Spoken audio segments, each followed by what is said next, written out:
The 300-year-old church that burned every Christmas Eve. Arrival. The snow had already started falling in heavy flakes by the time Julian Weller's rental car wound up the mountain road toward Bracken Hollow. He'd left the city before dawn, hoping to get there with daylight to spare, but winter was greedy this year, swallowing the sun behind clouds before midday. Julian had come for the story. A freelance journalist trying to revive a dying career, he'd found a footnote on an old online forum. Greater than, the church in Bracken Hollow burns down every Christmas Eve. And every Christmas morning, it stands whole again. No photos, no proof, just rumors. But something about it hooked into him like a fishhook. The town itself was older than America. Bracken Hollow, nestled in the Blue Ridge, had been founded by settlers fleeing the old world's wars and superstitions. At the center of it all, St. Athelred's Church, built in 1725, 3 centuries ago. The town square appeared around a bend, half a dozen brick buildings, a closed diner, a grocer, and the church itself, sharp-steepled against the gray sky. Julian parked, took his notebook, camera, and a single suitcase. The snow whispered under his boots as he walked toward the only lit building, the inn. 2. Locals. The inn smelled of wood smoke and old pine cleaner. Behind the counter stood a woman with crow's feet and steady eyes. "You're early for Christmas, stranger," she said. "I'm Julian, just here to see the church," he said. "Ah," she said, the syllable flat as stone. "Room 3, second floor. Bathrooms at the end of the hall." She handed him a tarnished key. "I heard," Julian tried, "the church has an odd history." She paused. "We don't talk about that. Not to outsiders." But then, softer, "Breakfast is at 7. Julian carried his bag upstairs. Room 3 was simple. Iron bed, small desk, curtained window overlooking the churchyard. He watched from the window. In the dusk, the church seemed to pulse with the last gray light, and a single candle burned in the window by the door. 3. The story in pieces. At breakfast, Julian sat alone until a man in a wool coat slid into the chair opposite. "You're the reporter," the man said. Julian nodded. "I'm Isaac Morton. You won't get much from the old-timers, but I'll tell you what I know." Out of courtesy, Julian leaned forward, notebook ready. "The church burned the first time in 1751, Isaac began. Christmas Eve Mass. Lightning struck the steeple, fire swallowed the roof. But by dawn, the church stood whole. Folks said it was God's mercy. Then it burned the next Christmas Eve. And the next, always on Christmas Eve, always rebuilt by morning. No tools, no carpenters. Just, whole again." Julian shivered. People tried to stay away, to skip Mass. But something draws us in. Some say it's tradition, others say it's something older. But every year, the whole town gathers, and every year, the fire comes. "Any deaths?" Julian asked. Isaac's eyes darkened. "Never. At least, not during the burning. But people change afterward. Some leave town. Some never speak again. Why keep rebuilding? It's not us. That's the thing. Nobody ever sees who fixes it. It's just fixed." Isaac stood. "If you stay, you'll see. But mind this, reporter, don't enter the church after the fire starts." IV. Christmas Eve. Julian spent the next days walking the snowy streets, camera in hand. The townsfolk were polite but guarded. Children ran past him laughing, older men avoided his gaze. He photographed the church. Stone walls blackened in places, yet somehow intact, a door that looked new beside ancient windows, and always that single candle, lit from dusk to dawn. In the graveyard behind the church, he found headstones so worn. The names had dissolved into stone. That night, at the inn, Isaac joined him again. "You really plan to stay tomorrow?" Isaac asked. "I have to see it," Julian said. Isaac nodded. "Then watch from the outside. No matter what you hear inside, don't open that door."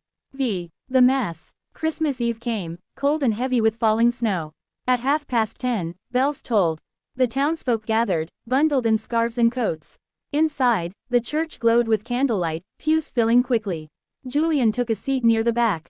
A hush fell as the priest, Father Mallory, stepped to the altar. He was gaunt, eyes sunken, voice hoarse with age. "Brothers and sisters, as we gather on this holy night," he began. Julian watched. The walls bore scorch marks near the roof beams, the smell of soot lay beneath the scent of beeswax candles. As the sermon continued, Julian noticed something odd. Everyone kept glancing at the clock on the wall. Midnight approached. The fire. At the final hymn, the bells struck 12. Julian felt a sudden pressure in the air, like thunder in the bones. A low crackling sound. Then, from the rafters, a flicker of flame. At first, the congregation kept singing, eyes closed. But the fire spread faster than any natural blaze, running along the beams, dropping burning splinters onto the floor. Yet nobody screamed. Julian's breath caught. The heat grew unbearable. People began to rise, moving calmly toward the exit. Then, a sound, faint, behind the altar, a voice.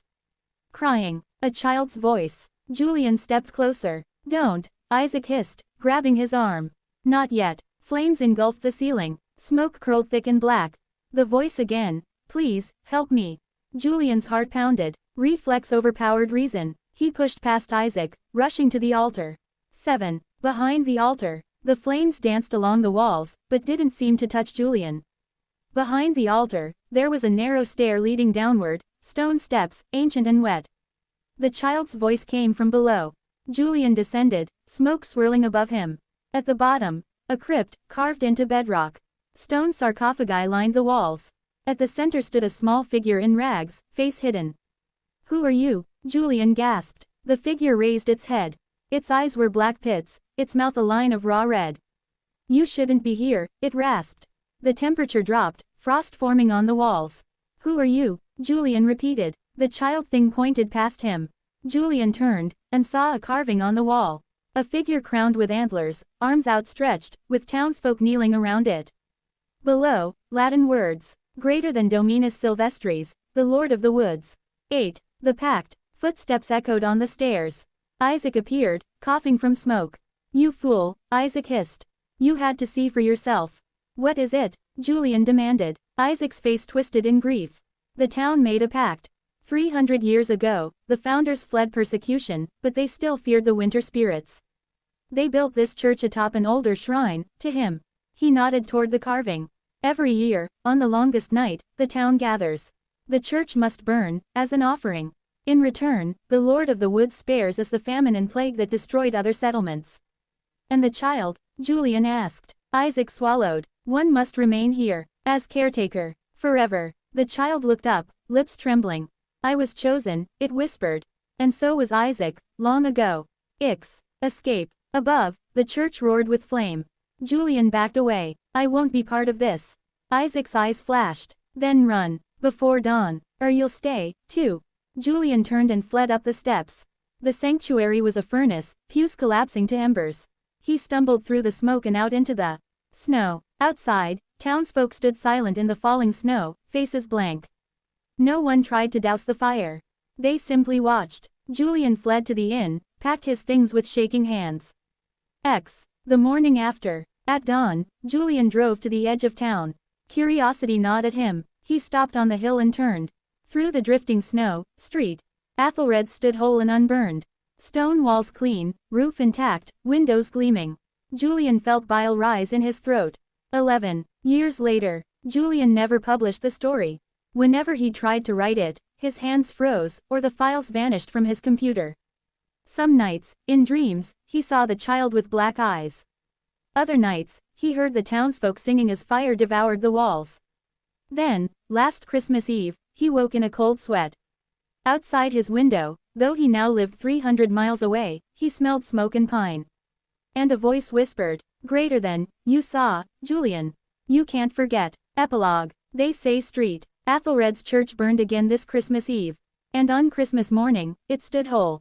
The town remains. The fire remains. And somewhere, in the crypt beneath, a new caretaker waits. Because some pacts outlive the ones who forged them. And in Bracken Hollow, every Christmas Eve, the past burns, but never truly dies.